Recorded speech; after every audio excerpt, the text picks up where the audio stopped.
سلام برسه دوستای عزیز، خوب بخیر سلامت. امروز کستمو در بیلبین آمدیم.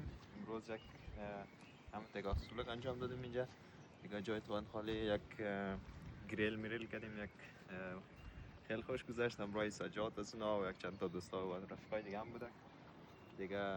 یک از منظریش هست. یک منظره بسیار زیباست و کسایی که سوئیس است بر شما هم پیشنهاد می‌کنیم که منطقه را یک بازدید کنین. کدام وقت که در واقعا در باین اینجا خلاصه یک جای گریل داره، خلاصه میتونین خیلی برتان خوش بگذره منطقه دیگه. بسیار یک منطقه فامیلی هست، میتونین فامیل همراه فامیل بیاین دیگه. اینجا مثلا میبینین فامیل هم هستن زیاد، مردم در همراه اعضای فامیل و چشتگی هم تو گریل میتونه گوشت جور کنی، میتونه تو چیزای دیگه هم تو دیگه. خیلی جای پیاده روی بسیار وسیع داره. آفرین دیگه. خیلی منطقه زیبا و دیدنی است، آرام است، صدا نیست، بغل دریا، صداهای پرنده ها دیگه. از این بعد بهار هم میشه دیگه، باز خیلی سرسبز هم میشه و دیگه بهترین مکان است برای واقعا.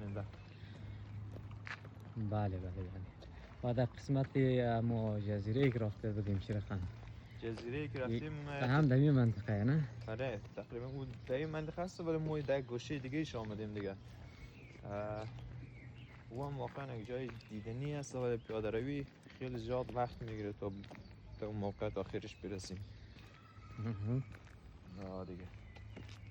یعنی جای میدان فوتبال هم هست، میتونه که فوتبال بازی کنه. دیگه فوتبال هم میشه، بچه‌ای زیاد شوقی فوتبال باشم دیگه مگه جواب است دیگه. تو بیا فقط تاش میدان دیگه. یعنی یک روزی کامل ردم میتونه اینجا بسیار با فول آپشن مخصوصا در روزهای تابستان ساتریک نه، از جمله فوتبال میتونه بازی کنه، گریل میتونه کنه، قدم زدن، پیاده روی، جاهای بسیار قشنگ داره.